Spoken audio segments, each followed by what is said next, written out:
Very very good morning friends, कैसे आप सभी। चलिए शुरुआत करते हैं अपने आज के सेशन की। भाषा एवं संस्कृति, बीए फर्स्ट ईयर में भाषा एवं संस्कृति फाउंडेशन के अंतर्गत हिंदी। जो नए स्टूडेंट है सुन ले, है ना। बीए फर्स्ट ईयर सिर्फ बीए वालों के लिए नहीं है, बल्कि बीकॉम और बीएससी वाले स्टूडेंट के साथ साथ में बीबीए और बीए एलएलबी वाले फर्स्ट ईयर के सभी स्टूडेंट्स के फाउंडेशन में यही हिंदी आपको पढ़ने को मिलेगा, ठीक है ना। तो इसी का लगभग अब अंतिम रूप चल रहे हैं, थर्ड इकाई तक हम पहुंच चुके हैं और लगभग 3 या 4 सेशन मात्र इसमें और आने हैं। इसी के साथ में ये हमारा फाउंडेशन हिंदी कंप्लीट हो जाएगा और इसके तुरंत बाद हम इंग्लिश स्टार्ट करने वाले। चलिए तो आज क्या क्या देखेंगे हम इसमें। आज बात करेंगे संधि और उसके प्रकारों पर। मैं प्रारंभ में ही दोस्तों आपको बता दूं, यहां बेसिकली हम जो बात करेंगे 3 प्रकार की जो संधियां होती है, तीनों प्रकार की, स्वर, व्यंजन और विसर्ग संधि, तीनों की बात हम इसी सेशन में करेंगे, एक ही लेक्चर में करेंगे, है ना। लेकिन आप सभी अच्छे से जानते हैं, लंबे टाइम से आप मुझे फॉलो कर रहे हैं, मैं कभी भी शिक्षा को लेकर, एजुकेशन को लेकर कभी कोई कंप्रोमाइज नहीं करता। आज के सेशन सिर्फ आपके सिलेबस के अकॉर्डिंग में लेकर के आया हूं, सिर्फ सिलेबस के अकॉर्डिंग, जितना आपसे पूछा जाता है उसके अकॉर्डिंग लेकर आया हूं, है ना। कोई भी बेसिक तो देखिए, अटेंड कीजिए, आप देखिए कि आपके काम की वस्तु कितनी निकल सकती है। कौन जो प्रतियोगी परीक्षा वाले स्टूडेंट अगर देख रहे हैं सेशन को, तो उनके लिए विशेष बता रहा हूं मैं। तीनों ही संधियों की हम यह चर्चा करेंगे, लेकिन ये बीए फर्स्ट ईयर का जो सिलेबस है उसके अकॉर्डिंग चर्चा करेंगे। अन्यथा आप सभी बहुत अच्छे से जानते हैं कि जो तीनों प्रकार की संधियां दी गई है ना, एक एक संधि पर 2-2, 3-3 घंटे की क्लास होती है एक संधि पर। स्वर संधि को समझने जाओगे 2-3 घंटे की एक ही सेशन होता, तब जाकर के पूरे स्वर संधि कवर हो पाता, समझ पाते, है ना। लेकिन हम ये आधे घंटे मतलब 30 से 35 मिनट या 40 मिनट के लेक्चर में तीनों संधियों कवर करेंगे, तो समझ जाइएगा आप कितना शॉर्ट में चलने वाले हैं। क्यों? क्योंकि बीए फर्स्ट ईयर के सिलेबस में हमें उसी प्रकार से पढ़ना है, जैसे पढ़ना है ऐसे मैं आप लोगों के लिए यहां पर लेकर आया हूं। लेकिन हाँ, जब भी हम हिंदी साहित्य पढ़ाएंगे और उसमें जब संधियों वाला कंसेप्ट आएगा, तब उसका विस्तार आप देखेंगे। कम से कम 5 से 6 सेशन सिर्फ संधियों पर ही होंगे, जिसमें पूरी बारीकी से हम उसको स्टार्ट करेंगे और संधि को लेकर के किसी प्रकार कोई डाउट नहीं बचेगा। लेकिन फिलहाल आपके सिलेबस के अकॉर्डिंग यहां कवर करना है। क्लियर है? आइए दोस्तों शुरू करते हैं अपना आज का सेशन। क्या बात है, प्रेजेंटर चालू नहीं हुआ? ठीक है ना। अच्छा, आगे बढ़ूं उससे पहले आप सभी मॉर्निंग का 7 बजे वाला सेशन अटेंड कर रहे हैं ना, इतिहास वाला, है ना। और इसके अलावा इससे जस्ट पहले अभी 8 बजे सेशन हुआ है प्रज्ञान पर, जो आप सभी के लिए बहुत महत्वपूर्ण है। वहां पर फटाफट 50 प्रश्नों को 15 मिनट में कंप्लीट कर रहे हैं। 50 प्रश्न 15 मिनट में। अभी इतिहास का चल रहा, वहां पर अभी प्राचीन इतिहास हम कंप्लीट कर चुके हैं प्रज्ञान हिंदी पर, है ना। अभी मध्यकालीन इतिहास चल रहा है, तो उसको बिल्कुल भी ना छोड़े। 15 मिनट मात्र का सेशन होता है। 15 मिनट में 50 क्वेश्चनों का रिवीजन लगाते हैं वहां पर, 50 प्रश्नों का, है ना। अगर आप नहीं देख रहे हैं तो आप गलती कर रहे हैं। मैं आपको लिंक डलवाता हूं, व्हाट्सएप पर भी डलवाता हूं और टेलीग्राम पर भी उसकी लिंक आती है, तो उस सेशन को जरूर देखा करें। चलिए शुरू करते हैं अपना आज का सेशन। जो नए स्टूडेंट हैं वो जान ले, बीए के ऑलमोस्ट सभी सब्जेक्ट हमारे द्वारा इसी प्लेटफॉर्म पर निःशुल्क रूप से free of cost with notes आपको प्रोवाइड करवाए जा रहे हैं। नहीं पता है, प्लेलिस्ट विजिट कीजिएगा, प्लेलिस्ट में आपको सभी सब्जेक्ट मिल जाएंगे। प्रत्येक लेक्चर की डिस्क्रिप्शन में उसके नोट्स अवेलेबल है। इसके अलावा अगर आपको सभी नोट्स एक ही जगह चाहिए, तो आइए जल्दी से हमारे जो है टेलीग्राम ग्रुप पर आ जाइए या फिर व्हाट्सएप ग्रुप पर आ जाइए। लेक्चर के एंड में बताऊंगा मैं आपको व्हाट्सएप ग्रुप कैसे ज्वाइन कर सकते हो, आप टेलीग्राम ग्रुप को कैसे ज्वाइन कर सकते हो। आइए तो आज की कक्षा हम प्रारंभ करते हैं। दोस्तों मैं फिर से बोल रहा हूं, थोड़ा सा सतर्क रहिएगा आज के सेशन में। हाँ, जिसको थोड़ा बहुत भी संधियों के बारे में नॉलेज है उनको समस्या नहीं आएगी, लेकिन जो एकदम फ्रेशर स्टूडेंट है, जिसने कुछ भी नहीं सुना, कुछ भी नहीं पता उसको, उनको थोड़ी सी तकलीफ जरूर आएगी। लेकिन अगर पूरा फोकस बना करके रखेंगे तो मैं पूरा प्रयास करूंगा कि आपका संभवतः सभी डाउट में यहां पर क्लियर कर दूं, खत्म कर दूं, ठीक है ना। जैसे देखिए, संधि वाला कंसेप्ट एक ऐसा है दोस्तों कि जैसे जैसे आप इसको जानते जाओगे ना, वैसे वैसे आपकी आकांक्षा बढ़ती चली जाएगी, है ना। आपकी जिज्ञासा बढ़ती चली जाएगी, सर ऐसा क्यों, ऐसा क्यों नहीं। समझ रहे हैं ना बात को। तो आइए सबसे पहले शुरुआत करेंगे हम व्याख्या से कि संधि होती क्या है। तो संधि की जरा व्याख्या बात कर ले। संधि क्या होती है, सिंपल सा अर्थ है संधि का और कुछ भी नहीं है। देखिए, 2 वर्णों का मेल या 2 वर्णों या शब्दों का जोड़ा, दैट्स ऑल, वही संधि कहलाती है। 2 शब्दों को जैसे हम जोड़ते हैं, है ना, तो वही जो 2 वर्ण या 2 शब्दों का जो मेल होता है, जो जोड़ होता है, वही संधि कहलाती है। सामान्य अर्थ हो गया, ठीक है। अर्थात कि 2 निकटवर्ती वर्णों के संयोग से जो विकार उत्पन्न होता है उसे संधि कहते हैं। 2 निकटवर्ती वर्णों के संयोग से, निकटवर्ती मतलब निकटवर्ती 2 वर्ण या 2 शब्द पास पास में हैं, है ना, उन दोनों के मिल जाने से, संयोग से, दोनों के मिल जाने से जो विकार उत्पन्न होता है, विकार मतलब समझ रहे हैं ना, हिंदी में विकार बोलते हैं परिवर्तन, सिंपल से शब्दों में समझिए परिवर्तन, लेकिन आप हिंदी में विकार ही बोलेंगे तभी आपको उसी प्रकार के नंबर मिलेंगे। याद रखिएगा, हिंदी के अंदर हिंदी की भाषा इस्तेमाल करना है, लेकिन आपको समझाने के लिए आपकी कंफ्यूजन ना हो इसलिए मैंने परिवर्तन लिख दिया है ना। ये विकार परिवर्तन, क्लियर है ना। तो दो निकटवर्ती वर्णों के संयोग से जो विकार उत्पन्न होता है उसे ही हम संधि कहते हैं सामान्य शब्दों में। और सामान्य शब्दों में समझिए, जब दो शब्द मिलते हैं तो पहले शब्द की अंतिम ध्वनि और दूसरे शब्द की पहली ध्वनि, ध्यान सुनिएगा, संधि का पूरा अर्थ यहां पर परिलक्षित हो रहा है। चाहे किसी भी प्रकार की संधि हो, किसी भी प्रकार की संधि हो, अगर आपने ये दो लाइन समझ ली ना, आपका काम हो गया, संधि का अर्थ पूरा समझ आ गया। एक बात तो तुमने समझ ली कि दो शब्दों के मेल को या जोड़े को हम क्या बोलेंगे, संधि कहते हैं। ये तो एकदम सिंपल अर्थों में हो गया। एक और समझिए कि संधि में दो शब्द होते हैं, निकटवर्ती दो वर्ण होते हैं। तो पहले वर्ड में जैसे कि हम एग्जाम्पल लेते हैं,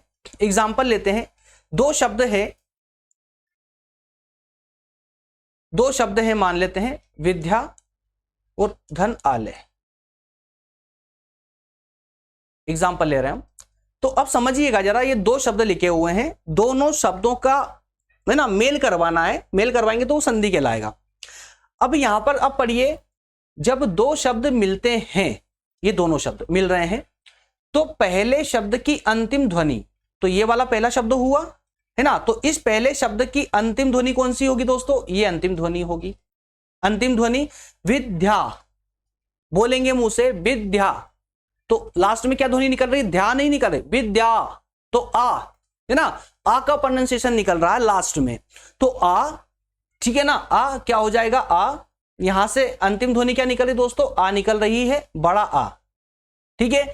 और आगे देखिए दूसरे शब्द की पहली ध्वनि, तो ये दूसरा शब्द है, इस दूसरे शब्द की पहली ध्वनि क्या है, आ, क्लियर, यहां पर भी बड़ा आ है, समझ पा रहे हैं आप लोग, है ना, ध्वनि, ठीक है ना।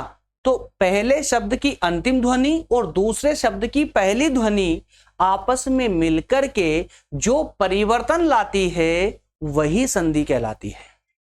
अब ये ध्वनियां किस प्रकार का परिवर्तन लाएगी, यही हम इस सेशन में पढ़ेंगे आज के, क्योंकि स्वर संधि होगी तो स्वर प्रकार का परिवर्तन आएगा, व्यंजन संधि होगी तो व्यंजन का आएगा, ठीक है ना, और विसर्ग संधि होगी तो विसर्ग प्रकार का आएगा, अलग अलग प्रकार के परिवर्तन आएंगे। यहां तक की बात समझ आ रही ना, क्लियरली। ये समझ लीजिए कि आप भले ही फर्स्ट ईयर में हैं, मैं बिल्कुल 10th वाले बच्चों की तरह पढ़ा रहा हूं आप लोगों को। अगर 10th वाला भी कोई बच्चा देखेगा ना इसको, फट से समझ जाएगा कि हाँ सर, हमें भी ऐसे बताया जाता है एग्जाम में। हमारे जो भी संधि, माफ कीजिएगा, 10th की जो हिंदी है उसमें भी इसी प्रकार समझाया जाता है, बिल्कुल बच्चों की तरह समझा रहा हूं, ठीक है। तो यहां से बात, अब अर्थ आपको संधि का पूरी तरह क्लियर हो जाना चाहिए, ठीक है। दो शब्द, तो पहले शब्द का अंतिम वर्ण या अंतिम ध्वनि और दूसरे शब्द की प्रथम ध्वनि, दोनों ध्वनियों के आपस में मिलने से जो विकार उत्पन्न होता है, जो परिवर्तन उत्पन्न होता है ना, वही संधि कहलाता है।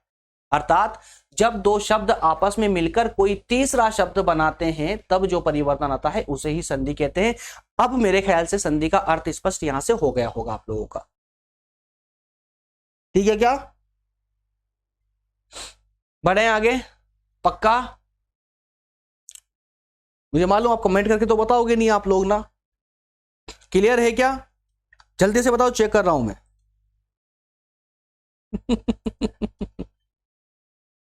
बस करो यार, बस करो, पढ़ लो अभी, ये बाद में भी कर सकते हो आप लोग।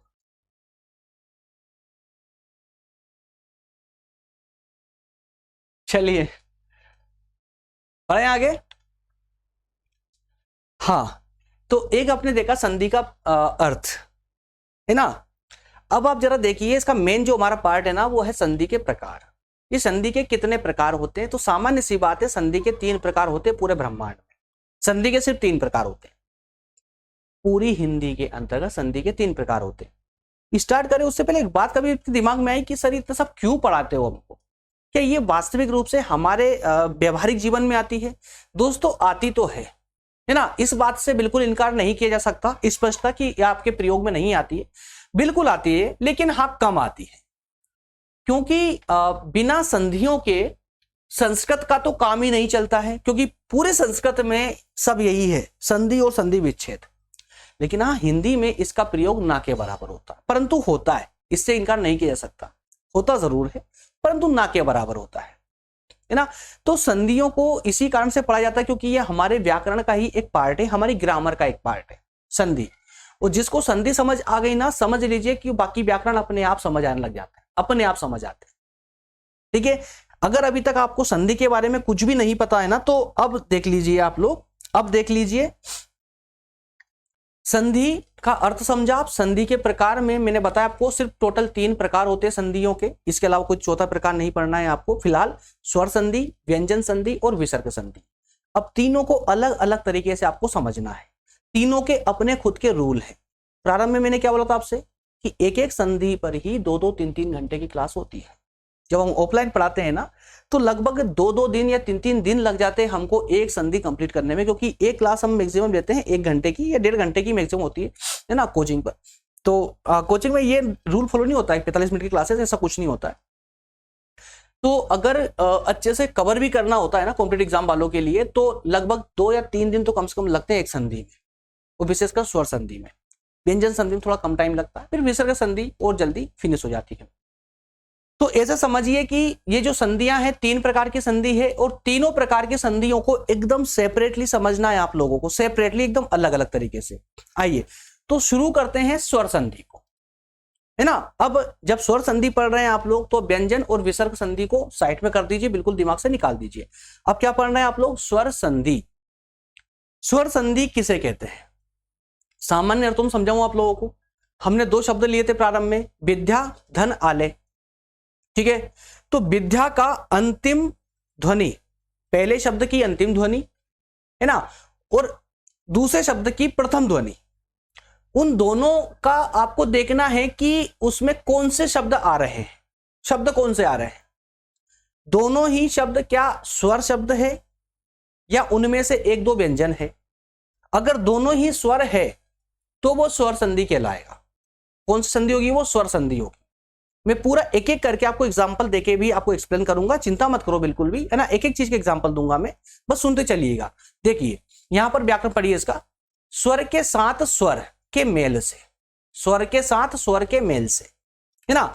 2 प्रकार के शब्द होते हैं हमारे पास में, स्वर होते हैं, प्रारंभिक शब्द स्वर होते हैं, उसके बाद में व्यंजन होते हैं। अब जल्दी से मुझे कमेंट करके बता दो आप लोग कि हमारी हिंदी में कितने स्वर है और कितने व्यंजन है।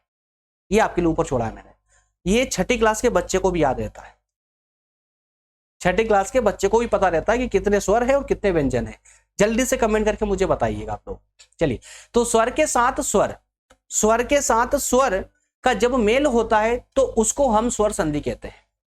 ठीक है, और इस स्वर संधि को के जो है 5 इसके प्रकार होते हैं। स्वर संधि को भी 5 प्रकारों में विभाजित किया जाता है। कौन कौन से 5 प्रकार है? देखिए, दीर्घ स्वर संधि, गुण स्वर संधि, वृद्धि स्वर संधि और यण और अयादि।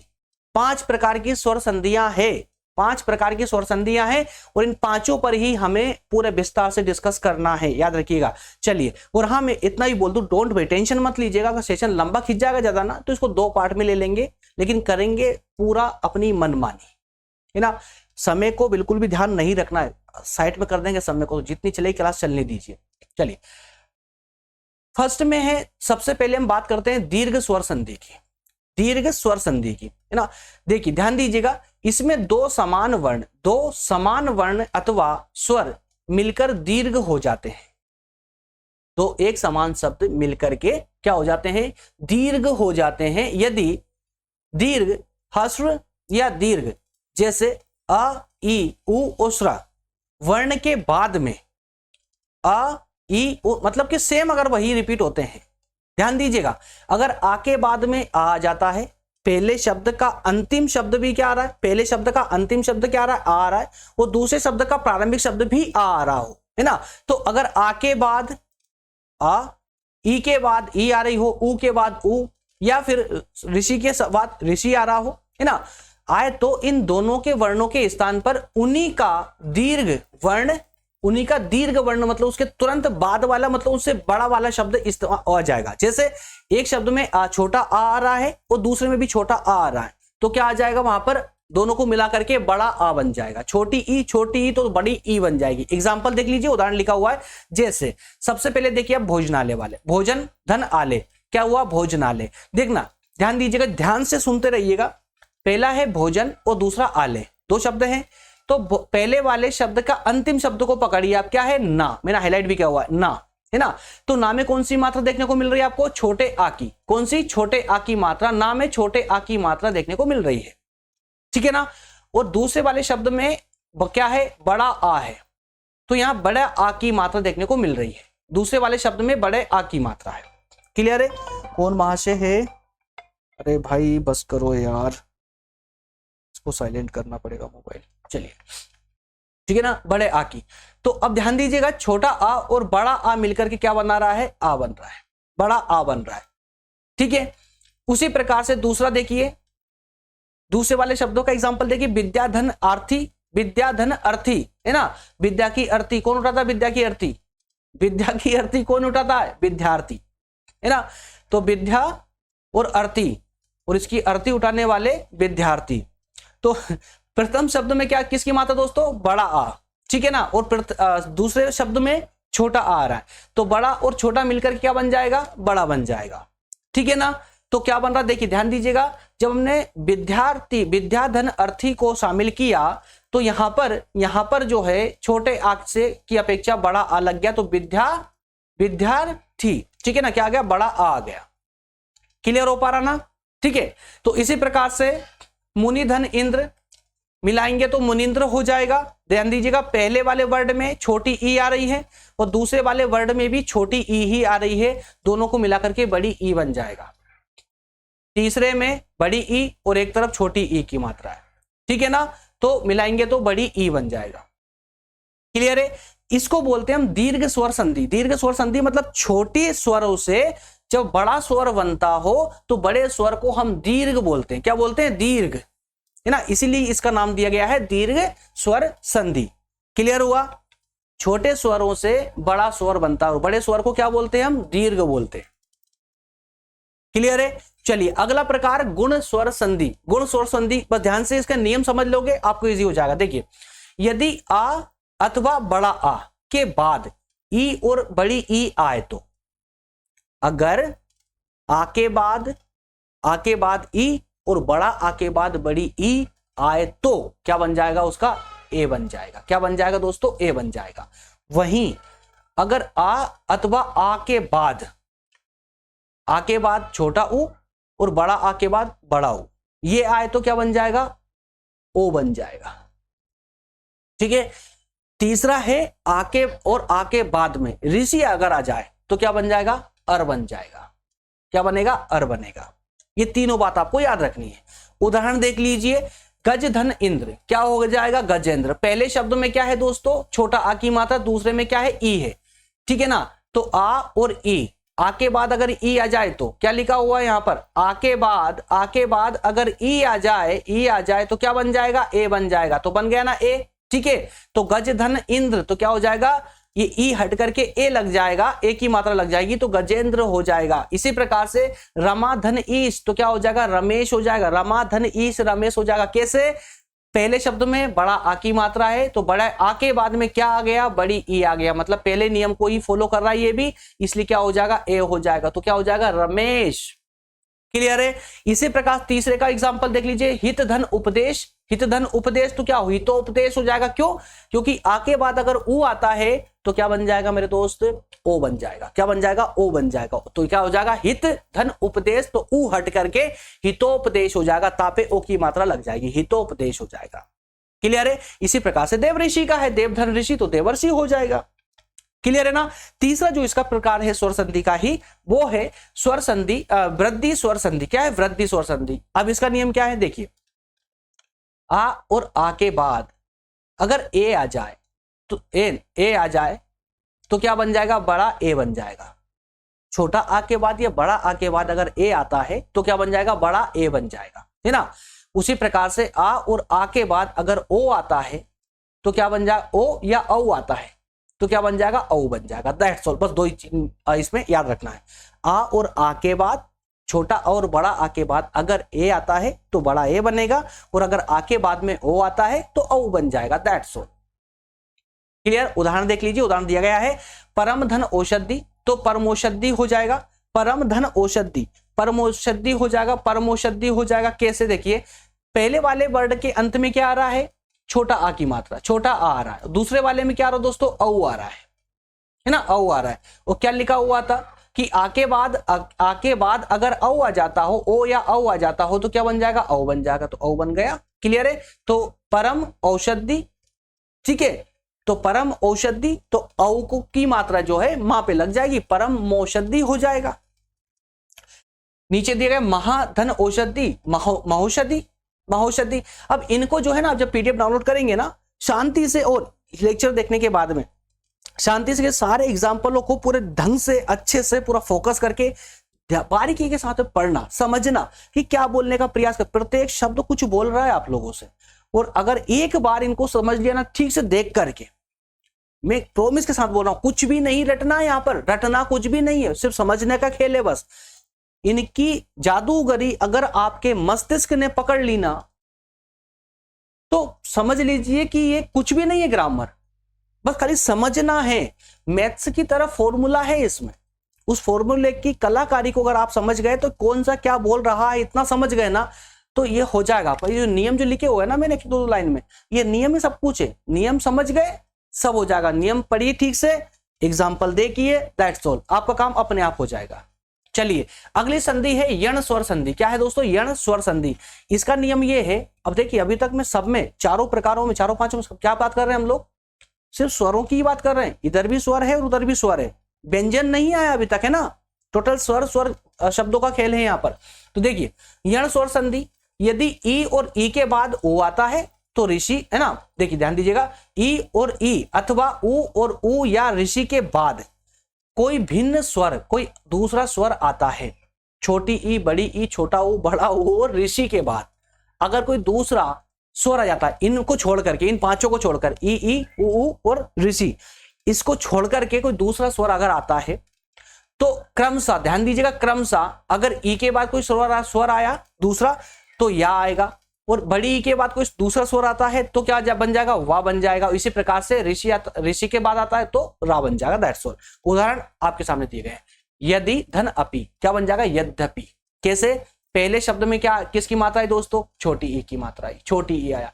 दूसरे में छोटा आ आया, तो छोटी ई, है ना, ई के बाद में क्या आ गया? आ गया। इस लिस्ट में आ है नहीं है ना, तो ई के बाद में आ रहा है, क्या बन जाएगा? या बन जाएगा। ठीक है।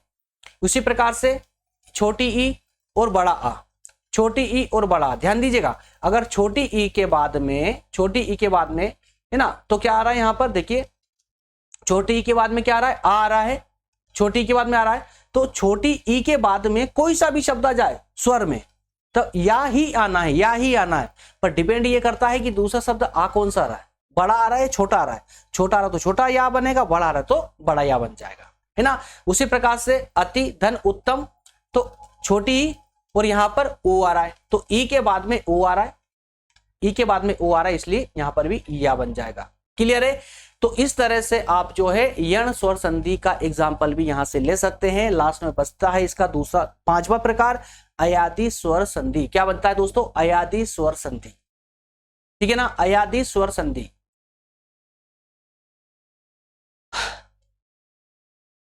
पढ़ लीजिए क्या लिखा हुआ है।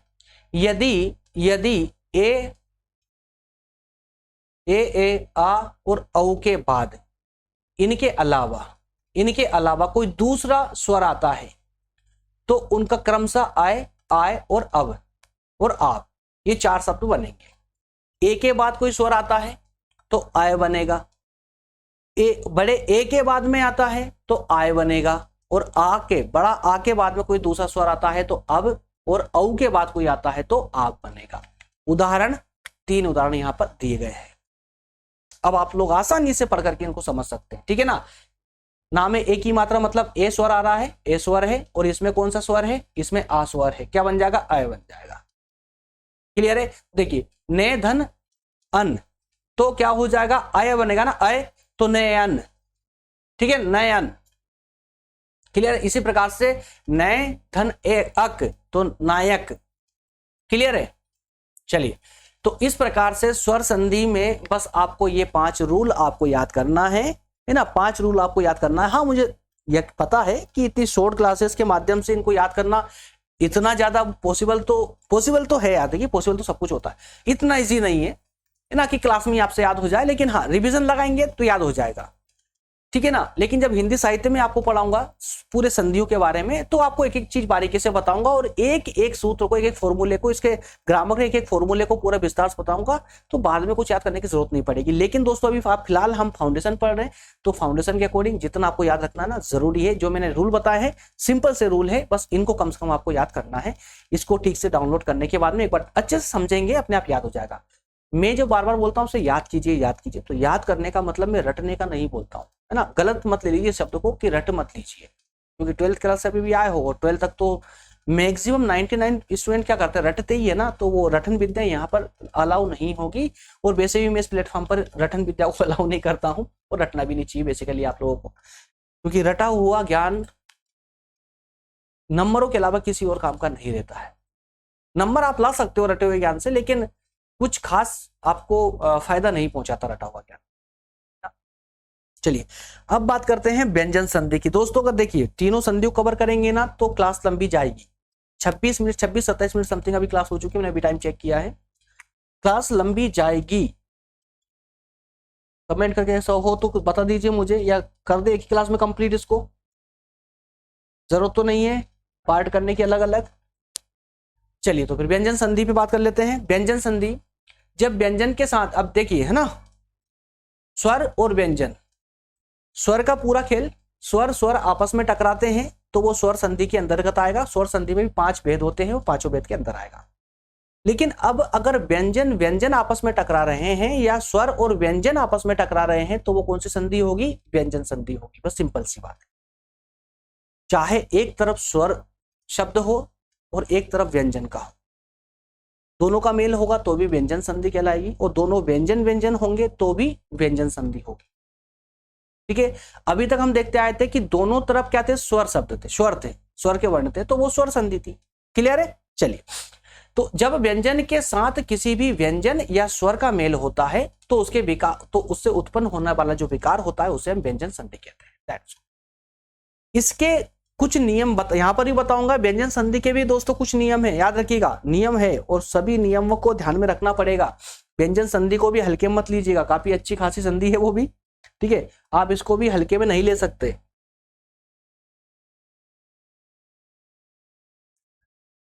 इसके नियम तो काफी ज्यादा दिए गए हैं, एक सेकंड दोस्तों,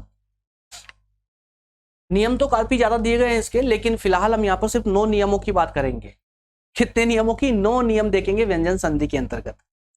लगभग इसमें है, जहां तक मेरा अनुमान है, एग्जैक्टली तो नहीं है, लेकिन हाँ 13-14 कुछ नियम है व्यंजन संधि के अंतर्गत, लेकिन 9 नियमों को फिलहाल हम देखने वाले हैं यहाँ पर। नियम एक क्या है, का, ट और प, का, च, त और प शब्दों को रट लीजिएगा इनको। हाँ, रटना मतलब रटना ही है ना, इसमें क्या समझोगे, का, चा, ता और पा, इसके बाद में अगर कोई अनुनासिक वर्ण आता हो, अब कुछ दोस्तों को तो समस्या अनुनासिक वर्ण क्या होते हैं।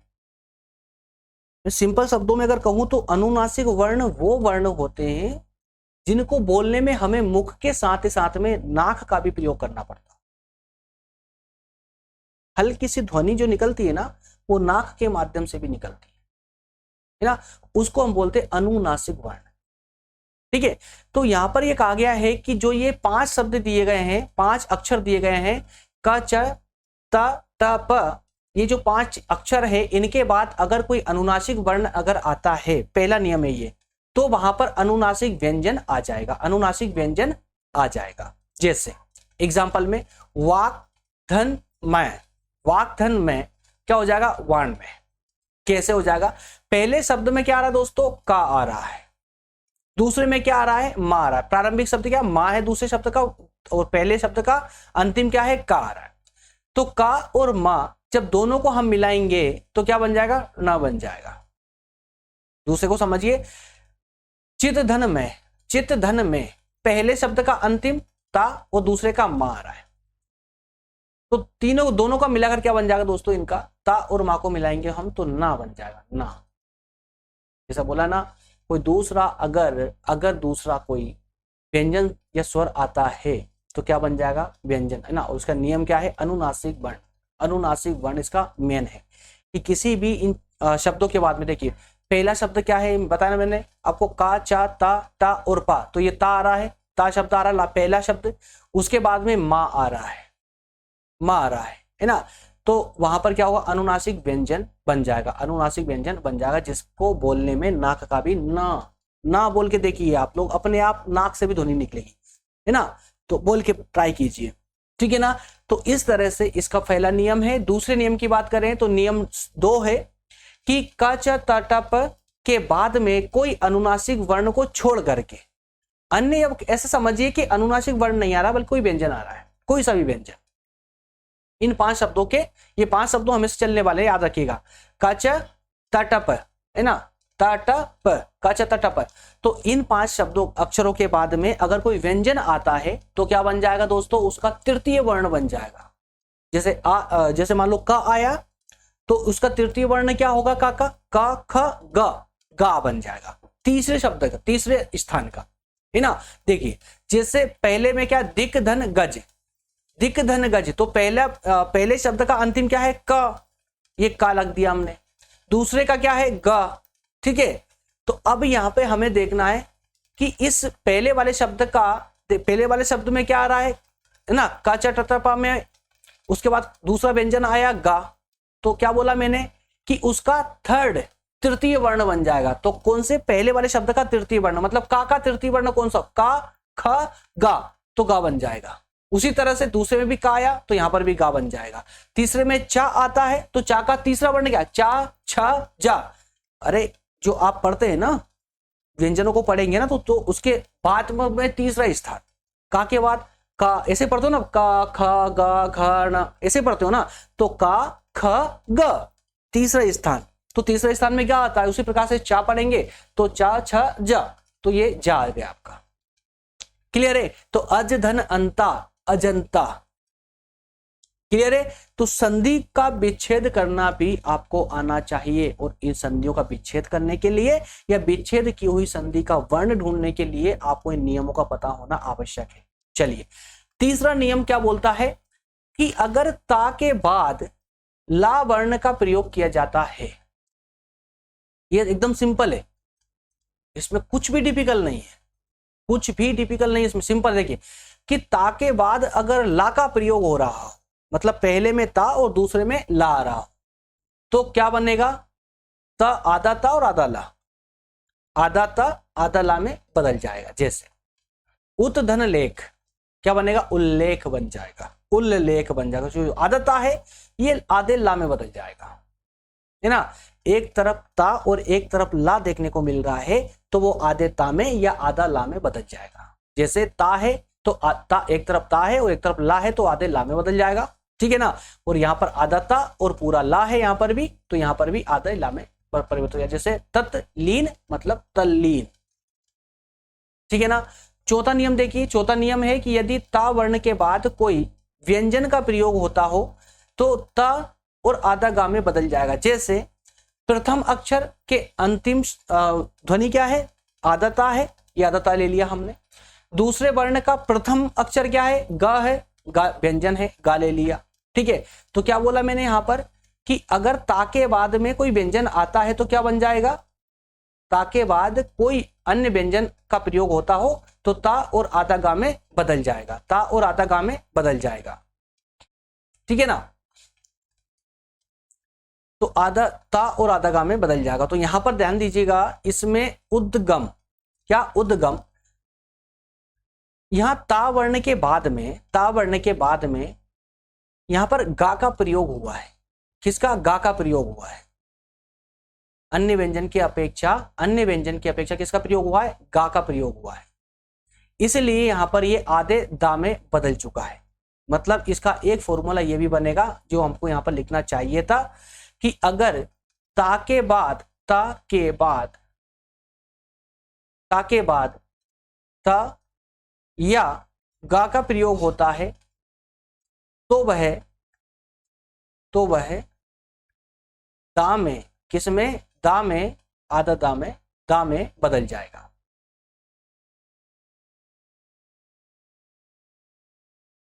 ठीक है ना, जैसा कि यहां पर हो रहा है, ता के बाद में गा आ रहा है तो किसका प्रयोग हो रहा है, दा का।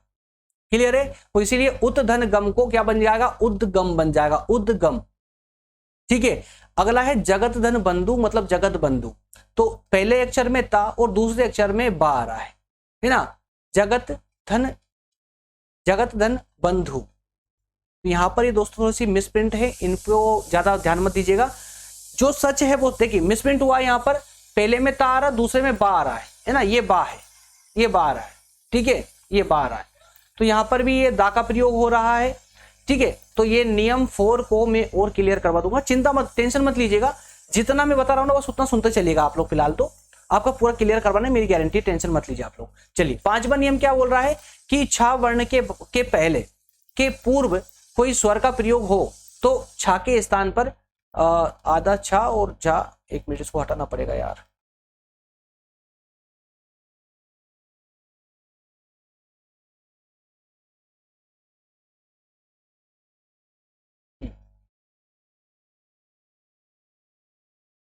देखिए क्या बोला कि छा वर्ण के पूर्व, छा वर्ण के पूर्व है ना, छा वर्ण के पहले, बात की बात नहीं हो रही, यहां पर उल्टा चल रहा है। छा वर्ण से पहले अगर कोई स्वर्ग का प्रयोग, स्वर का प्रयोग होता है, स्वर का, व्यंजन नहीं है, स्वर का प्रयोग होता है छा से पहले, तो फिर वहां पर क्या करेंगे, ये छा के स्थान पर क्या रख देंगे, छ रख देंगे, जो छ रख देंगे। ठीक है ना, जैसे जैसे देखिए यह आच्छादन, आच्छादन, तो छा से पहले स्वर आ रहा है, आ स्वर है चूंकि, है ना, तो स्वर आ रहा है, इस कारण से क्या हो जाएगा, ये छा के स्थान पर क्या आ जाएगा, आच्छादन, तो ये आच्छादन बन जाएगा। ठीक है ना, आ और छा क्या हो जाएगा, छादन। ठीक है, परिधन छेद, तो क्या हो जाएगा, परिच्छेद। क्लियर है। छठा नियम है, अरे बाबू कहां जा रहा हो यार, छठा नियम है, यदि मां के पश्चात कोई व्यंजन का प्रयोग हो तो मां के स्थान पर केवल अनुस्वार रह जाएगा, अनुस्वार रह जाएगा, है ना, अनुस्वार रह जाएगा। ये थोड़ा सा देख लीजिए, इसको समझ जाओगे आप लोग बेसिकली, तो ज्यादा डिफिकल्ट जैसा कुछ नहीं है। अगर मां के बाद में कोई व्यंजन का प्रयोग होता हो ना, तो व्यंजन का प्रयोग मां के बाद में, तो क्या सिर्फ उसका जो अनुस्वार रहता है ना, बिंदु मात्र वो रह जाएगा। जैसे समधन योग, तो ये मां है, मां आया, उसके बाद में एक व्यंजन का प्रयोग हुआ है, तो मां के बाद एक व्यंजन आया, इसलिए क्या सिर्फ बिंदु रह जाएगा, है ना, अनुस्वार जिसको हम बोलते हैं, अनुसार मात्र रह जाएगा। उसी प्रकार सम धन गम, तो संगम होगा, तो सम मां और उसके बाद में गा आया, तो क्या हो जाएगा, बिंदु मात्र रह जाएगा, तो संगम। ठीक है ना, ऊपर गम लग गया, अम की मात्रा लग जाती है ऊपर। क्लियर है। चलिए अगला है नियम नंबर 7 है, यदि सा के बाद में चा व्यंजन का प्रयोग होता है तो शा बन जाता है वो। ठीक है, जैसे तपस धन चर्या, तपश्चर्या, कस धन चित्त, तो कश्चित। क्लियर है। इसी प्रकार से आप नियम 8 और नियम 9 को भी आसानी से देख करके समझ सकते हो। आइए अब हम आगे बढ़ेंगे दोस्तों सीधे इसके तीसरे फॉर्म पर, तीसरा संधि के तीसरे प्रकार पर, जिसे हम बोलते हैं विसर्ग संधि। क्या, विसर्ग संधि। अच्छा, अभी तक का क्या समझ आ रहा आप लोगों को संधि? चूंकि देखिए यार ये ग्रामर वाला पार्ट है हिंदी का, है ना, तो अगर एक बार में समझ नहीं भी आ रही हो ना, तो फिर भी लोड मत लीजिएगा, ये मेरे ऊपर छोड़ दीजिए, मेरी जवाबदारी ही एकदम क्लियर करवाने की, मत टेंशन लीजिएगा। समझ नहीं भी आया हो ना, तो भी आप आराम से कमेंट कीजिए, बिल्कुल बिना टेंशन लिए हुए। मैंने जवाबदारी ली आप लोगों की, ये संधि वाला पार्ट मैं खुद ही करवाऊंगा आप लोगों का, मत टेंशन लीजिएगा। ठीक है ना, लेकिन क्या इतने में कुछ समझ आया, मोटे मोटे रूप से कुछ क्लियर हुआ संधियों को लेकर के, है ना? चलिए, नहीं भी हुआ तो कोई बात नहीं, मैं करवाऊं क्लियर, और हो गया हो तो कह सकता हूं कि हाँ, अच्छे स्टूडेंटों के साथ में हम भाई बने हुए हैं प्लेटफॉर्म पर, काफी फोकस कर रहे हैं, आप लोग भी काफी मेहनत कर रहे हैं पढ़ने के लिए, फिर इसका मतलब यही हुआ। चलिए, विसर्ग संधि क्या है? विसर्ग संधि, विसर्ग बड़ी इंटरेस्टिंग है, ये भी मात्र 4 नियमों की इसमें बात करेंगे, ज्यादा ना बात नहीं करेंगे इसमें। देखिए, स्वर या व्यंजन के साथ विसर्ग का मेल होने पर विकार, जो विकार उत्पन्न होता है उसे विसर्ग संधि कहते हैं। स्वर हो, व्यंजन हो, और किसके साथ में हो? किसके साथ में हो? विसर्ग के साथ में हो। विसर्ग क्या होता है बताता हूं। नियम फर्स्ट, यदि विसर्ग के पश्चात का, ख, प और फ अगर आता है, किसके बाद, विसर्ग के बाद में, विसर्ग मतलब दो बिंदु देखी ना, अंगह की मात्रा जो लास्ट में पढ़ते हैं हम, स्वरों के सबसे लास्ट वाली मात्रा है ना, इसको हम विसर्ग बोलते हैं। तो अगर किसी शब्द के साथ अगर विसर्ग लगा हुआ, उस विसर्ग के बाद में, क्योंकि विसर्ग क्या है, स्वर है, विसर्ग क्या है, स्वर है ना, स्वर की कैटेगरी में आता ना ये। तो ये विसर्ग जो है, अगर विसर्ग के बाद में अगर का आता है, खा आता है, पा या फा आता है, तो वो विसर्ग मात्र रह जाएगा, ये सब हट जाएगा, सिर्फ विसर्ग मतलब वो दो बिंदी मात्र रह जाएगी। जैसे प्रातः काल, तो विसर्ग के बाद में ये देखो विसर्ग आया, ये विसर्ग रख दिया पहले अक्षर का, दूसरे में काल, क्या आया, का आया, ये का लिया हमने, अगर का आता है तो क्या, मात्र विसर्ग रह जाएगा, बाकी सब हट जाएगा, ठीक है ना। तो प्रातः काल, प्रातः काल, क्लियर है, प्रातः काल सब हट गया, इधर विसर्ग भी हट गया, इधर बड़ा का भी हट गया, सिर्फ क्या रह गया, विसर्ग ही रह जाता है। दोनों को कुछ भी परिवर्तित नहीं करना है, दोनों को पास पास में खिसका दीजिए, आपका संधि बन जाएगा, कंप्लीट हो जाएगा, ठीक है ना। इसी प्रकार से अंतःकरण, विसर्ग आ रहा है, यहां पर भी का आ रहा है, तो क्या विसर्ग ही रह जाएगा, कुछ भी चेंजेस नहीं करना, दोनों को आपस पास पास खिसका दीजिए, संधि विच्छेद हो जाएगा। दूसरा नियम क्या बोलता है, यदि विसर्ग के बाद, अगर विसर्ग के बाद है ना, पहले का, खा, पा और फा देखा था हमने, उसके बाद आए तो क्या करना है, सिर्फ विसर्ग रह जाएगा।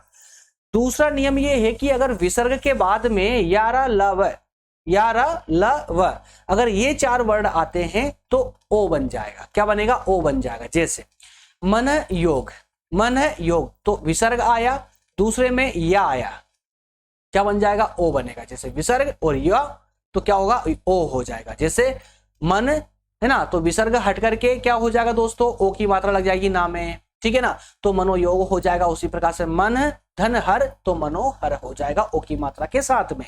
तीसरा नियम है, यदि विसर्ग के बाद में, विसर्ग के बाद में चा और छा का प्रयोग होता हो, तो वहां पर शा आ जाएगा, आधा शा, आधा शा आ जाएगा। जैसे निहि धन चल, निहि धन चल, तो क्या हो जाएगा दोस्तों, नी, तो देखिए पहले में विसर्ग आया, दूसरे वर्ड में क्या आया, नी आया, चा आया, है ना, चा, आपके दूसरे वर्ड में क्या आया, चा आया, तो इसीलिए कहा गया, देखो चा और छा अगर आता है विसर्ग के बाद में, तो आधा शा बन जाएगा। कहां पर, देखिए निश, आधा शा बोलेंगे ना, निश्चल, ठीक है ना, निश्चल, विसर्ग को हटाएंगे, आधा शा लगा देंगे, निश्चल हो जाएगा। उसी प्रकार से नि धन चय, तो निश्चय, क्लियर। अंतिम जो इसका नियम है वो ये है कि यदि विसर्ग के बाद में, विसर्ग के बाद में स और शा और सा अगर आता हो, तो वह यथावत विसर्ग ही रहेगा, विसर्ग ही रहेगा। जैसे है ना, पहला नियम और तीसरा, चौथा नियम एक जैसे ही है। देखिए दु धन शासन, दुशासन, पास पास किसका दीजिए, दैट्स ऑल हो जाएगा। नि धन शंक, निशंक, नि धन संदेह, निसंदेह, क्लियर है। चलिए इसके बाद में तीनों संधि आपने जो है शॉर्ट में समझने का प्रयास किया है, हमने भी बताने का प्रयास किया, आपने भी समझने का प्रयास किया है, आपने भी अपनी पूरी क्षमता लगाई है, हमने भी जो है, ठीक है, समय को देखते हुए और कंटेंट को देखते हुए जितनी आवश्यकता थी उतना ही मैं बोल रहा हूँ, है ना। जैसे मैंने आपको बताया ना कि संधि वाला सेशन थोड़ा विस्तार पूर्वक होता है, लेकिन ठीक है, आपके सिलेबस के अकॉर्डिंग कुछ प्रश्न है, ज्यादा नहीं है, कुछ प्रश्न है, थोड़ा सा देख लीजिएगा। हालांकि ठीक है, कर लीजिए, 9-10 प्रश्न इसमें लेकर के आया हूं मैं, इनको लगाते हैं, इसी के साथ में हमारा क्वेश्चन, आज का ये सेशन जो है कंप्लीट हो जाएगा। पहला प्रश्न है, सूक्ति का सही संधि विच्छेद क्या होगा, सूक्ति का। ऑप्शन है साधन उक्ति या सुधन उक्ति, कमेंट करके आप लोग भी बताते रहिएगा मुझे फटाफट, है ना। सुधन अक्ति और सुधन उक्ति, जल्दी बताइए क्या होगा इसका। ऑप्शन आ है साधन उक्ति, दूसरा है अथवा है ऑप्शन सुधन उक्ति, तीसरा सुधन अक्ति और सु उक्ति। क्या होगा इसका ऑप्शन मेरे दोस्त, आ सही हो जाएगा, साधन उक्ति। क्या हो जाएगा, साधन उक्ति, सा उक्ति। क्लियर है, क्लियर है। चलिए अगला प्रश्न है, अंतर्गत का सही संधि विच्छेद क्या होगा, अंतर्गत का। ऑप्शन है अंतर्गत, अंतर्गत, अंतर्गत और अंतर्गत। क्या ऑप्शन सही होगा, अंतर्गत का। इसका ऑप्शन बी करेक्ट हो जाएगा, ऑप्शन इसका बा करेक्ट होगा, अंतर्धनगत, अंतर्गत, ठीक है। तीसरा है सूर्योदय का सही संधि विच्छेद क्या होगा, सूर्योधन उदय, सूर्योधनोदय, सूर्यधन उदय, है ना, बताइएगा जल्दी इसका। राइट ऑप्शन इसका भी बा होगा, सूर्यधन उदय, सूर्योदय, नेक्स्ट प्रश्न है साष्टांग का सही संधि विच्छेद, सास धन टांग, सा धन अष्टांग, ठीक है, वगैरह वगैरह। इसका ऑप्शन जो है सा करेक्ट, दा करेक्ट हो जाएगा। ऑप्शन सा धन अष्ट धन अंग, तीनों को मिलाएंगे साष्टांग हो जाएगा। अगला प्रश्न है विद्या धन अर्थी, है ना, विद्या धन अर्थी बराबर विद्यार्थी, ये कौन सी संधि है? ये अच्छा प्रश्न है, ये कौन सी संधि है? तो देखिए पहले शब्द का अंतिम क्या आ रहा है, स्वर आ रहा है, दूसरे का भी स्वर है, दोनों तरफ स्वर स्वर आ रहे हैं, तो क्या हो जाएगा, स्वर संधि हो जाएगा। इसलिए राइट ऑप्शन इसका स्वर संधि होगा, ऑप्शन ए ही करेक्ट हो गया ना, स्वर संधि। क्लियर है, ऑप्शन ए करेक्ट हो गया। अगला प्रश्न है अजंता का सही संधि विच्छेद क्या होगा? अजंता का अज धन अंता, आज धन अंता, ठीक है, अज धन अंता क्या होगा दोस्तों? इसका ऑप्शन सा करेक्ट हो जाएगा, अज धन अंता, अजंता। क्लियर है। प्रश्न नंबर 7 है अज धन अंता मतलब अजंता कौन सी संधि है? अच्छा प्रश्न है। देखिए एक तरफ है अज जा है और दूसरी तरफ है आ, मतलब एक तरफ व्यंजन है और एक तरफ क्या है, स्वर है, तो क्या हो जाएगा, व्यंजन संधि हो जाएगी। बिना सोचे समझे टिक मार देना, व्यंजन संधि हो जाएगी, ठीक है ना।